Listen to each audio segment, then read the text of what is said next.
Hey everyone, तो इस video में हम कवर करेंगे केंद्रीय बजट 2020-21 जो एग्ज़ाम के लिए बहुत ही इंपॉर्टेंट होगा। तो टॉपिक्स देख लेते हैं कौन कौन से देखना है हमें। देखिए, फर्स्ट हमारा है कृषि ऋण, पशुपालन एवं बागवानी। सेकंड हमारा है वेलनेस, जल एवं स्वच्छता। नेक्स्ट है शिक्षा एवं कौशल, आर्थिक विकास, अवसंरचना, नई अर्थव्यवस्था, संस्कृति और पर्यटन, पर्यावरण और जलवायु परिवर्तन, अभिशासन, वित्तीय क्षेत्र, सार्वजनिक बैंकों में सुधार, राजकोषीय प्रबंधन और लास्ट है भारतीय अर्थव्यवस्था की उपलब्धियां। ठीक है, तो ये सारी चीजें हम कवर करेंगे।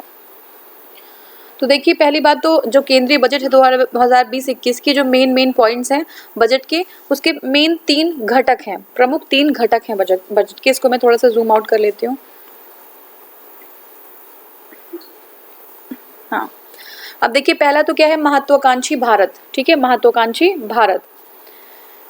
तो महत्वाकांक्षी भारत में जिसमें समाज के सभी वर्गों के लिए, है ना, समाज के सभी वर्गों के लिए स्वास्थ्य, शिक्षा की पहुंच और रोजगार को बेहतर बनाने का अवसर जो है प्राप्त कराना। स्वास्थ्य, शिक्षा और रोजगार, ठीक है, इंपॉर्टेंट है, 3 चीजें याद रखिएगा। स्वास्थ्य, शिक्षा और रोजगार के बेहतर अवसर हो ताकि उनके जीवन का स्तर ऊंचा हो सके। तो ये सभी समाज, सभी वर्गों के लिए है। ठीक है, ये महत्वाकांक्षी भारत की जो है पहल है। सभी के लिए आर्थिक विकास, तो सबका साथ, सबका विकास, सबका विश्वास। ठीक है, ये जो है सभी के लिए आर्थिक विकास का एक लक्ष्य रखा गया है। जिम्मेदार समाज, मानवीय और सहृदय, अंत्योदय, आस्था का आधार। ठीक है, मानवीय और सहृदय मतलब ह्यूमैनिटी होनी चाहिए लोगों के अंदर। अंत्योदय मतलब जो सबसे अंत में जो खड़ा है, जो लाइन के सबसे अंत, पंक्ति के सबसे लास्ट में है, उनका भी उदय होना चाहिए। और आस्था का आधार, ये भी जो है जिम्मेदार समाज का एक रूप दिखाया गया है। ठीक है, अब देखिए, इसमें निम्न विषयों को एक साथ लाया गया है। कौन कौन सा? भ्रष्टाचार मुक्त, नीति निर्देशित और सक्षम शासन। सेकंड है आपका साफ सुथरा और मजबूत वित्तीय क्षेत्र। क्या है? साफ सुथरा और मजबूत वित्तीय क्षेत्र। नेक्स्ट है केंद्रीय बजट में जीवन सुगमता को 3 प्रमुख विषयों के रूप में रेखांकित किया गया। तो जीवन सुगमता के 3 प्रमुख विषय कौन कौन से हैं? पहला तो हमारा है कृषि, सिंचाई और ग्रामीण विकास। ठीक है, कृषि, सिंचाई और ग्रामीण विकास। दूसरा है आरोग्य, जल और स्वच्छता। क्या है? आरोग्य, जल और स्वच्छता। और थर्ड हमारा है शिक्षा और कौशल। ठीक है, देखिए, कृषि, सिंचाई और ग्रामीण विकास के लिए 16 सूत्रीय योजनाएं बनाई गई हैं। सब 1 बाय 1 बिल्कुल डेवलप्ड वे में यहाँ पे सीक्वेंशियल दिया हुआ है, आप ध्यान से समझिएगा। कृषि, सिंचाई और ग्रामीण विकास के लिए 16 जो है आपका 16 सूत्री योजनाएं बनाई गई हैं। इसमें खास बातें क्या है कि 16 सूत्री कार्य योजना के लिए 2.83 लाख करोड़ रुपए का आवंटन किया गया है। ठीक है, 16 सूत्री जो योजना है उसके लिए 2.83 जो है रुपए का आवंटन किया गया है। इसमें कृषि, सिंचाई और संबंधित गतिविधियों के लिए 1,60,000 करोड़ रुपए का प्रावधान है।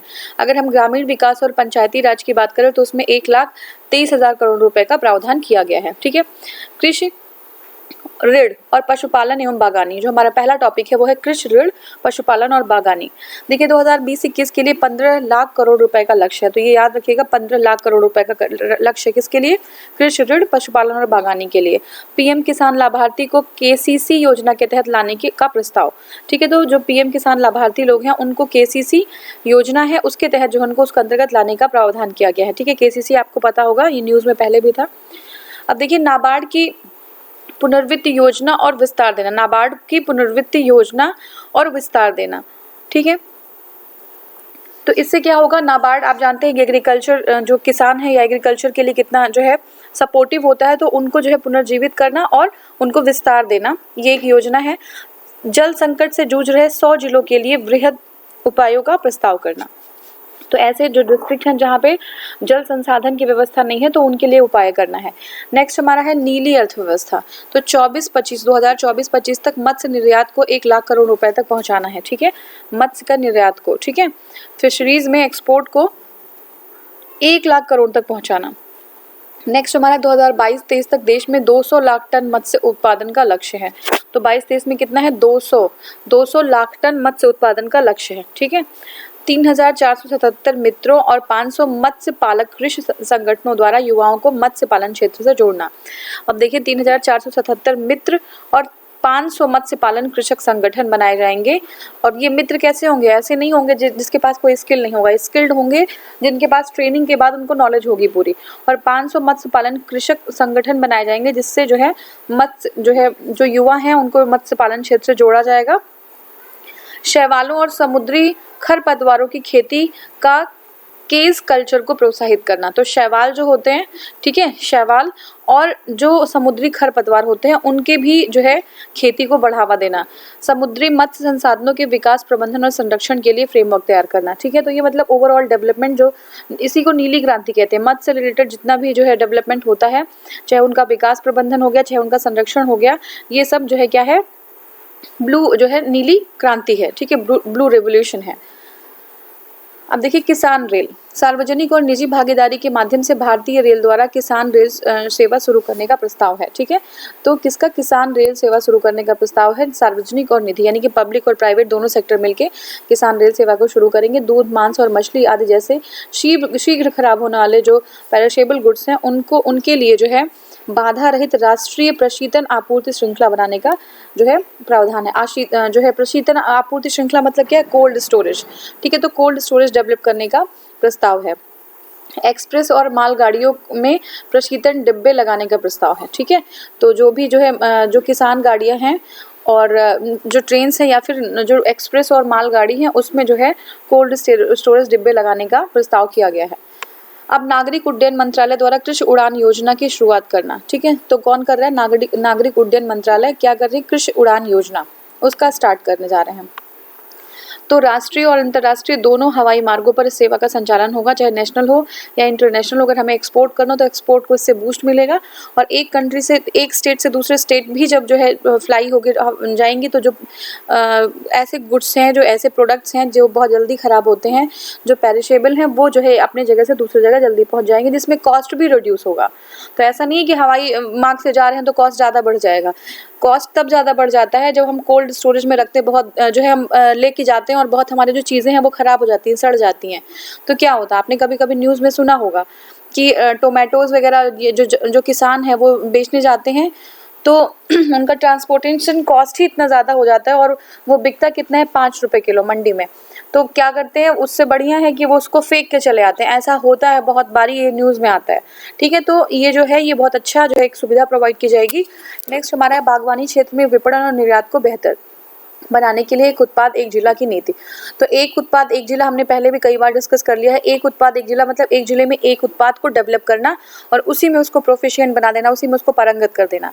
ठीक है, तो एक उत्पाद एक जिला का मतलब ये है, मतलब एक ही, अगर हम जो है एक ही जिले में हम 10 लोगों को, या जैसे हम ही अपने आप को ले लें कि अगर हम किसी 10 चीज़ पे फोकस करते हैं तो शायद वो चीज़ बहुत अच्छी नहीं हो पाए, लेकिन अगर एक ही चीज़ पे हम फोकस करेंगे तो उसको हम बहुत अच्छी तरीके से कर पाएंगे। ठीक है, तो सभी तरीके के पारंपरिक, जैविक और नवोन्मेषी उर्वरकों का संतुलित इस्तेमाल करना।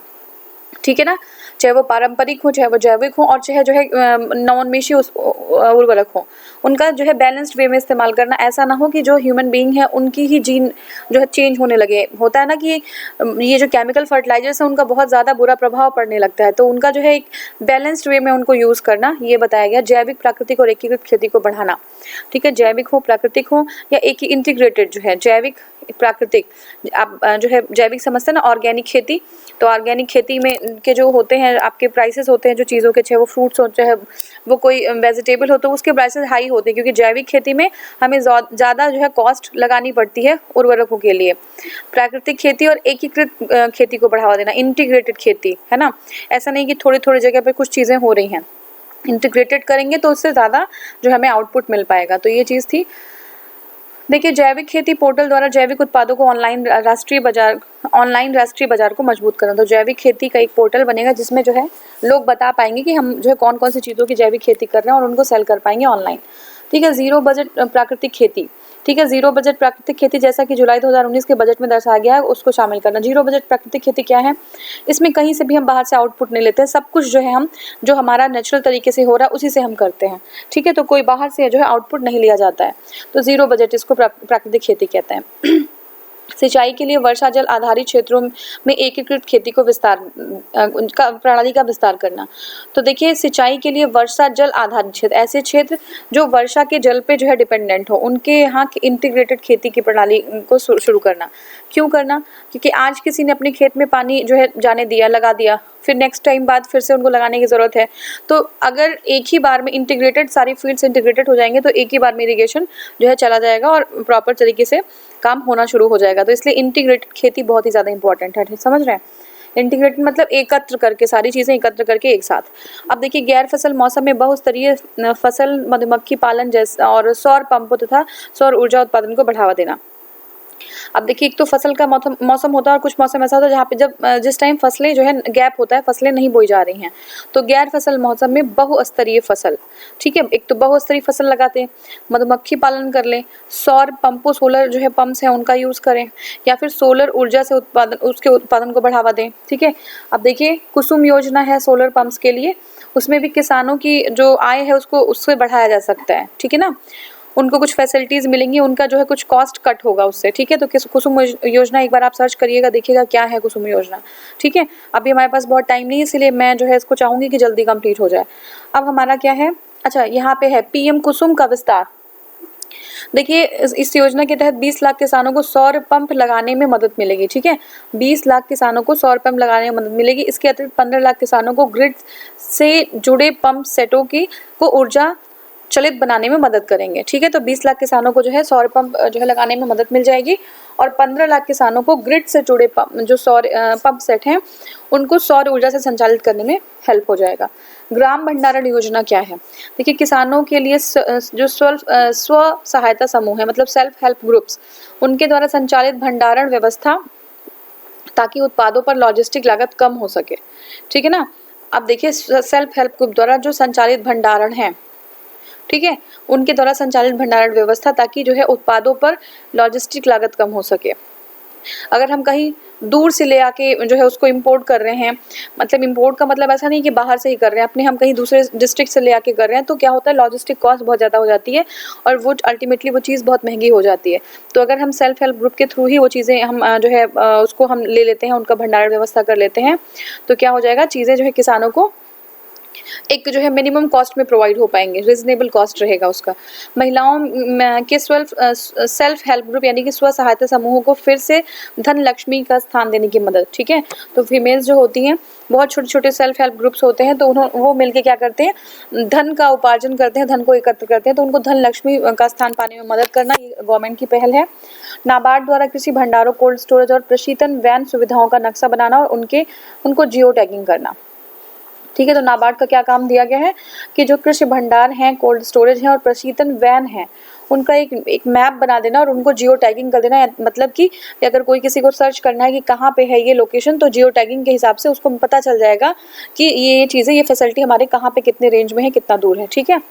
अब देखिए वेयर हाउस विकास एवं नियामक प्राधिकरण द्वारा भंडार गृहों की स्थापना के लिए खंडों और तालुक स्तर पर जो है सक्षम भंडार गृह बनाने के लिए पूंजी की कमी की भरपाई की जाएगी, और वहीं भारतीय खाद्य निगम और केंद्रीय भंडारण निगम भी अपनी जमीन पर ऐसे भंडारण गृह बनाएंगे, ठीक है। तो देखिए वेयर हाउसिंग बहुत ही इंपॉर्टेंट है, वेयर हाउसिंग नहीं होगी तो चीज़ों को रखा कहाँ जाएगा। तो वही होता है कि हमारे यहाँ अभी भी इंडिया में जो FCI के पास जो वेयर हाउसिंग फैसिलिटीज़ है वो बहुत ही इनएडुकेट है ना। इनएडुकेसी क्यों है, क्योंकि बहुत अब जो वेयर हाउसिंग होते हैं वो प्रॉपर स्टील के बहुत अच्छे मजबूत आपने देखा होगा कहीं लगे होते हैं, तो उसकी कमी है इंडिया में, जैसे आपने देखा होगा ना न्यूज़पेपर्स में या टीवीज़ में, कि होता क्या है कि जो हमारे ग्रेन्स होते हैं वो ऐसे ही जो है प्लास्टिक की मोटी मोटी जो है चादर डाल के उसको ढक के रखा गया होता है, कभी उसमें चूहे उसको खराब करते हैं, कभी बारिश से वो सड़ जाता है, तो इस तरीके की प्रॉब्लम्स होती हैं, ठीक है। तो देखिए वेयर हाउस विकास नियामक प्राधिकरण द्वारा भंडार गृहों की स्थापना के लिए खंडों और तालुकों स्तर पर सक्षम भंडार गृह बनाने की मंजूरी। तो अब भंडार गृह बनाए जाने की बात की जा रही है, और ये बहुत ही ज़रूरी है, क्योंकि जो है किसान है उनको बहुत बड़ा जो है एक तरीके से वो क्या करते हैं, प्रोडक्शन करते हैं, और बात जो है सिर्फ मॉनेटरी टर्म्स में नहीं है, ठीक है, क्योंकि हम जो रिसोर्सेज हैं वो तो यूज़ ही हो रहे हैं, सॉइल की फर्टिलिटी जा ही रही है, और फाइनली जो लॉस हो रहा है वो हो रहा है गवर्नमेंट, भले ही गवर्नमेंट का हो रहा है, किसानों का नहीं हो रहा डायरेक्टली, लेकिन लॉस तो हो ही रहा है ना। तो इस तरीके से जो है हमें कोल्ड स्टोरेज बनाने की बहुत ज़रूरत है। वहीं भारतीय खाद्य निगम और केंद्रीय भंडारण निगम भी अपनी ज़मीन पर ऐसे भंडार बनाएंगे। तो कौन कौन बनाएगा, वेयर हाउस विकास नियामक प्राधिकरण, भारतीय खाद्य निगम और केंद्रीय भंडारण निगम, तीनों अपनी अपनी ज़मीन पर जो है गृह भंडार बनाएंगे। अब नेगोशिएबल वेयर हाउसिंग रिसीट पर किया जाने वाला वित्त पोषण ई नाम के साथ एकीकृत कर दिया जाएगा, ठीक है। तो जो नेगोशिएबल वेयर हाउसिंग रिसीट होगी उन पर किए जाने वाला वित्त पोषण जो है ई नाम के साथ एकीकृत कर जाएगा, मतलब ई नाम के साथ उसको कनेक्ट कर देंगे। अब नेक्स्ट हमारा है केंद्र सरकार द्वारा जारी मॉडल कानूनों पर अमल करने वाली राज्य सरकारों को प्रोत्साहित किए जाएंगे। ये सब तो आप नॉर्मल है, देख लीजिएगा। और क्लियर हुआ ना ये टॉपिक। अब नेक्स्ट हमारा पशुधन है। पशुधन में क्या है कि दूध प्रसंस्करण क्षमता को 2025 तक 53.5 मिलियन जो है एमटी से दुगना करके 108 मिलियन कर देना। तो ये याद रखिएगा कि कब तक करना है, दूध प्रसंस्करण की क्षमता को 2025 तक जो है डबल कर देना है।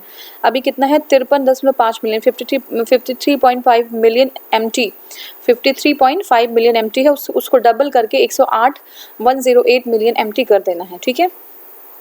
कृत्रिम गर्भाधान की कवरेज को मौजूदा 30% से बढ़ाकर 70% किया जाना।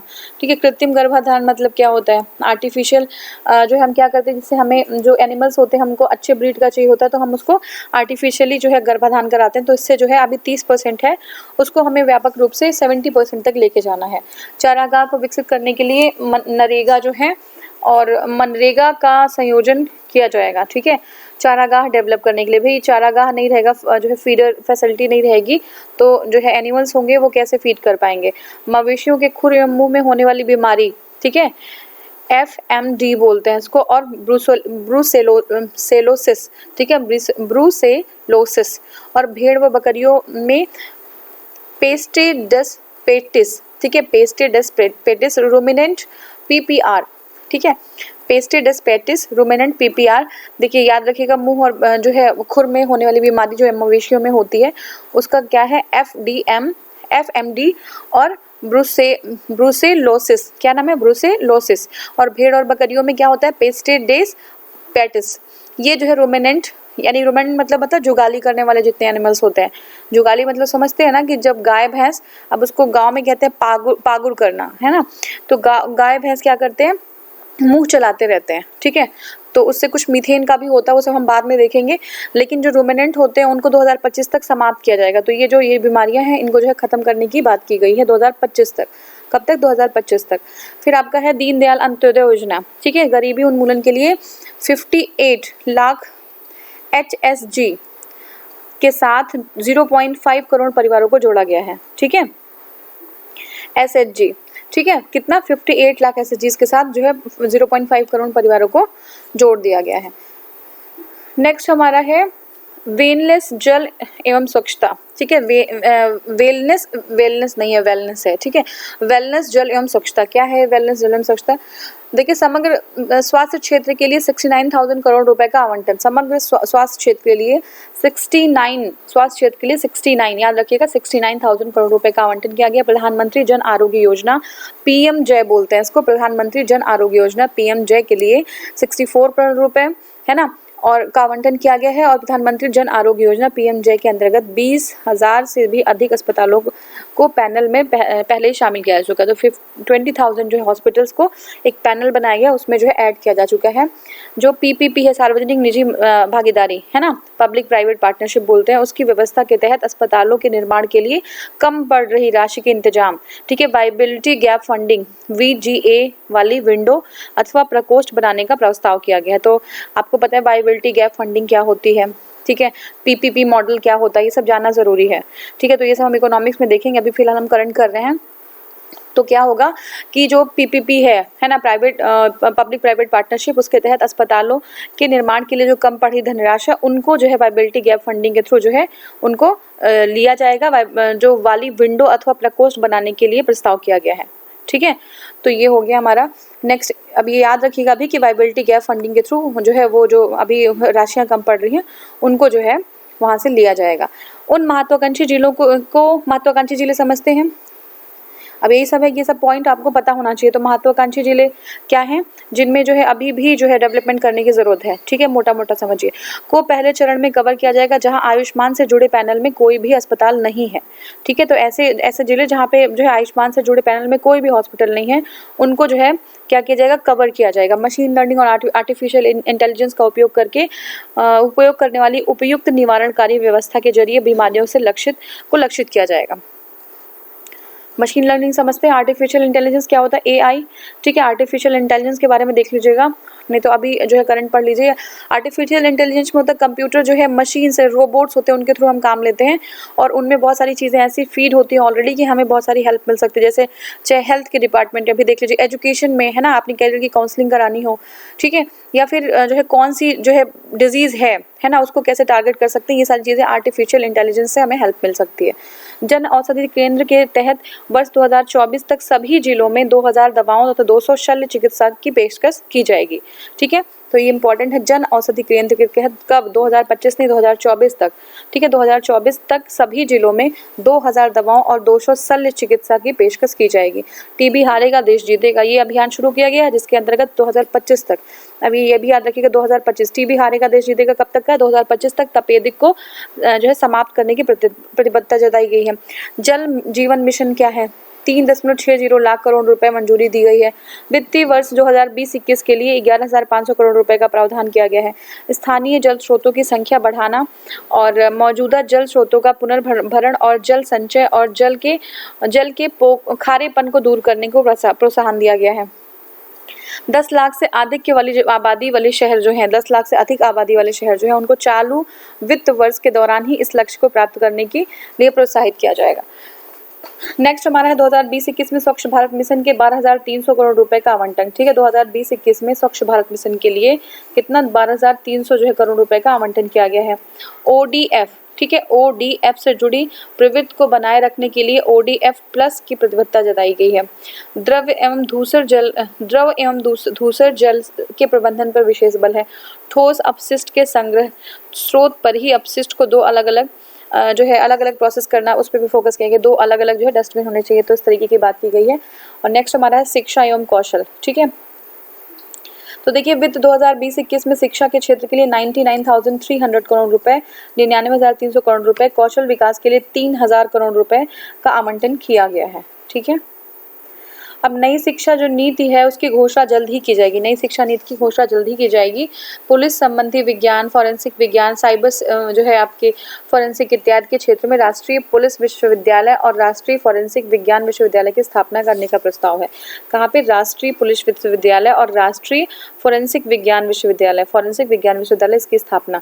भारतीय स्वच्छता रैंकिंग फ्रेमवर्क के अंतर्गत आने वाले शीर्ष 10 संस्थानों द्वारा, ठीक है, जो शीर्ष 10 जो है संस्थान हैं उनके द्वारा डिग्री स्तर पर पूर्णकालिक ऑनलाइन शिक्षा प्रारंभ की जाएगी, ठीक है। शहरी स्थानीय निकायों द्वारा नई इंजीनियरिंग को किए गए वर्ष तक की इंटर्नशिप दी जाएगी, ठीक है। शहरी स्थानीय के निकाय द्वारा नए इंजीनियर को कई वर्ष तक एक इंटर्नशिप दी जाएगी, इसमें कोई जो है वो है मिस प्रिंटिंग है, ठीक है। तो मतलब है जो इंजीनियर्स हैं उनको क्या इंटर्नशिप दी जाएगी। बजट में पीपीपी व्यवस्था के तहत एक मेडिकल कॉलेज को एक मौजूदा जिला अस्पताल से संबद्ध करने का प्रस्ताव किया गया। तो मतलब एक मेडिकल कॉलेज को एक जो है जो मौजूद जिला अस्पतालों से संबद्ध करने का प्रस्ताव किया गया है। स्वास्थ्य और कौशल विकास मंत्रालय द्वारा विशेष ब्रिज कोर्स तैयार किए जाएंगे। स्वास्थ्य और कौशल के लिए एक ब्रिज कोर्स तैयार किया जाएगा। शिक्षकों, नर्सों, पैरामेडिकल स्टाफ के और देखभाल करने वाले के लिए विदेशी मांग को पूरा किया जाएगा, ठीक है। कार्यबल और नियोक्ताओं के मानकों के कौशल संयोजन में समतुल्यता लाई जाएगी, ठीक है। कार्यबल और नियोक्ताओं के उनका कौशल संयोजकता में समतुल्यता लाई जाएगी, मतलब जो है स्किलफुल हो लोग, जो भी एम्प्लॉय हों स्किलफुल हों।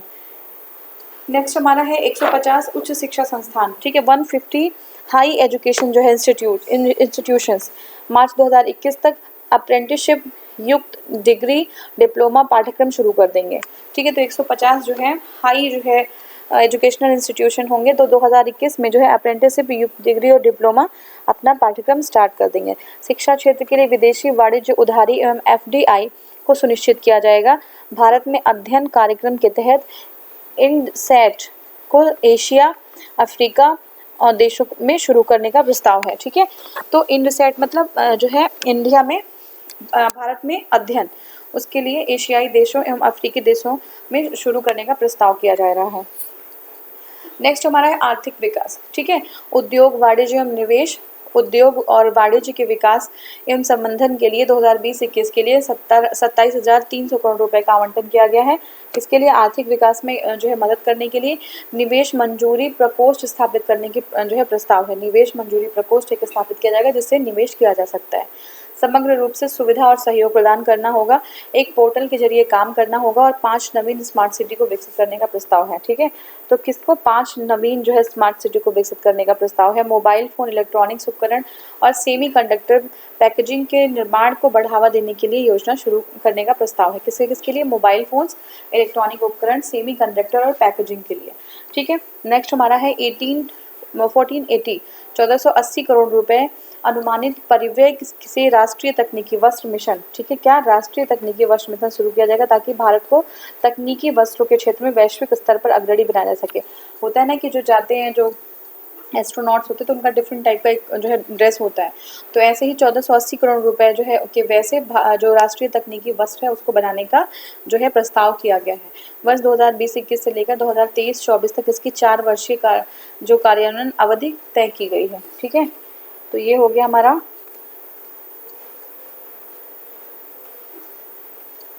हाँ, जस्ट अ सेकेंड। तो देखिए इसमें और क्या है, ज़्यादा निर्यात ऋणों के वितरण ज़्यादा निर्यात ऋणों के वितरण सुनिश्चित करने के लिए नई योजना निर्विक शुरू की जाएगी। ठीक है, ज़्यादा निर्यात ऋणों का वितरण सुनिश्चित करने के लिए, ठीक है, निर्यात ऋणों का वितरण सुनिश्चित करने निर्विक योजना शुरू की जाएगी जिसमें निम्नलिखित बातें होंगी। पहले क्या? जो है ज़्यादा बीमा कवरेज होगा, छोटे निर्यातकों के लिए प्रीमियम की कमी होगी। मतलब निर्विक मतलब क्या है? एक्सपोर्ट में को बूस्ट करने के लिए जो हमें योजनाएं बनाई जा रही हैं। तो बीमा कवरेज ज़्यादा करेंगे, छोटे निर्यातकों के लिए प्रीमियम में कमी करेंगे, दामों के जो निपटान है उनके लिए सरल प्रक्रिया होगी, गवर्नमेंट ई मार्केट प्लेस होगा, जेम जिसको बोलते हैं, इसमें कारोबार को बढ़ाकर 3 लाख करोड़ रुपए तक के स्तर पर पहुंचाने का प्रस्ताव है। और नेक्स्ट हमारा क्या है? निर्यात उत्पादों पर शुल्क और कर में संशोधन किया जाना आवश्यक है और जो केंद्र और राज्य और स्थानीय स्तरों पर लगाए जाने वाले करों का रिफंड नहीं दिया जाएगा। ठीक है, केंद्र और राज्य और स्थानीय स्तरों पर लगाए जाने वाले करों का रिफंड नहीं दिया जाएगा। नेक्स्ट हमारा है प्रधानमंत्री की जीरो डिफेक्ट जीरो इफेक्ट। ये क्या है? जीरो डिफेक्ट और जीरो इफेक्ट विनिर्माण विजन के अनुरूप सभी मंत्रालय गुणवत्ता मानक जारी करेंगे। तो ये हमारा था। अब हमें नेक्स्ट जो करना है वो है अवसंरचना। ठीक है, अवसंरचना जो है ये हम नेक्स्ट वीडियो से स्टार्ट करेंगे। Thank you so much for watching.